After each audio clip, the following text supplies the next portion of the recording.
Is Nick Sirianni's future in Philadelphia tied to Jalen Hurts' success and failures?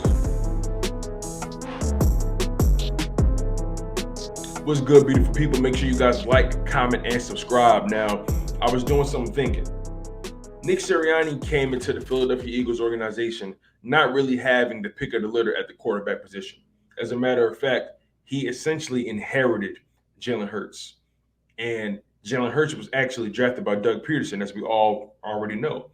Well, he was drafted by Howie Roseman, but he was brought in when Doug Peterson was the head coach. Excuse me. But nonetheless, Jalen Hurts is not Nick Sirianni's guy. I'm not trying to create a rift or create a narrative that Nick Sirianni doesn't want Jalen Hurts to succeed, or Jalen Hurts and Nick Sirianni have issues. I'm not trying to create that narrative, right? But what I am trying to explain is the fact that if things do go south, if things go well, whatever, however you want to slice it, but specifically if things go south, how much of Nick Sirianni's future is linked to Jalen Hurts? Because ultimately, he didn't have any input on drafting that guy. He had no say so on whether or not that guy could or should be the starting quarterback. He's essentially listening to his GM. And again, I believe Nick Sirianni, especially last season, him and Shane Steichen, they did the best they could to put Jalen Hurts in the best possible positions to succeed. Now, sure, were the growing pains? Yes. And did they overestimate how good Jalen Hurts could be come the start of the season? Sure. But how else would they have known what they were working with? They had to throw him to the wolves early in the season to find out just how good of a passer he is. And they found out he just wasn't that. Not yet, at least. So they had to dial it back and lean more on a heavy run approach. But I'm really curious to see how this season transpires and whether or not they will commit to Jalen Hurts in the long term, and how much of Jalen Hurts' success and failures will hinge on Nick Sirianni. Because if you ask me, it would have sucked for me to lose my job because of someone I didn't even bring into the fold, someone that wasn't even my choice, right?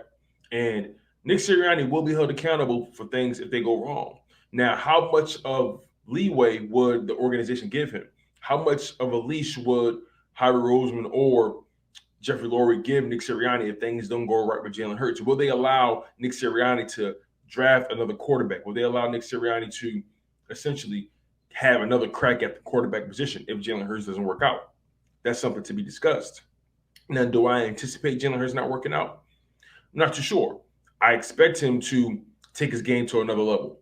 What level that will be, it all remains to be seen.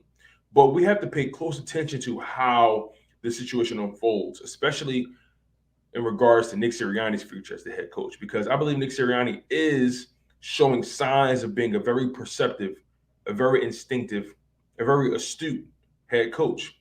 He's shown he's shown a high propensity of self-awareness, the ability to alter his game plan when things weren't going right in the passing game and lean more on a run-heavy style.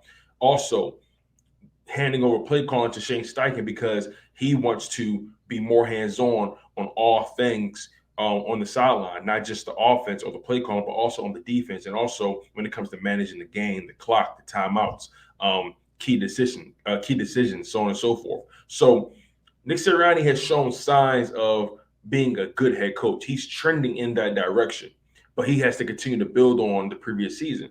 And will Jalen Hurts be able to take his game to another level? What level will that be? How good will he be? It all remains to be seen.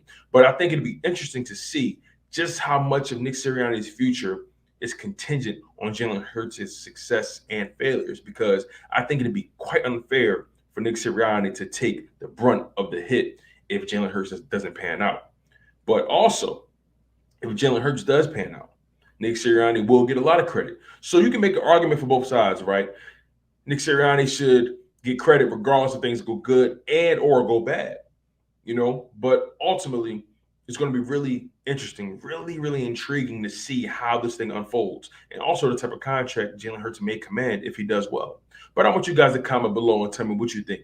Do you guys believe Nick Sirianni's future is directly linked to Jalen Hurts' success and failures in Philadelphia? Or maybe it's not. Like I said, he didn't draft the kid. He had no hand in drafting him. That's Howie's guy. That was Doug Peterson's guy, right? So again, it's something to think about. It's something to look at. But I want you guys to comment below and tell me what you guys think of the topic. Is Nick Sirianni's future linked to Jalen Hurts' success and failures as a Philadelphia Eagle? And I'll leave it at that, you guys. Make sure you guys smash that like button, comment, and also subscribe to the channel if you're new. I'm your humble host, Tone DeShields II, from Talking of Sports, where no matter if we win or if we lose, we just got to charge it to the game. One love, stay humble, stay healthy, and most importantly, stay hungry.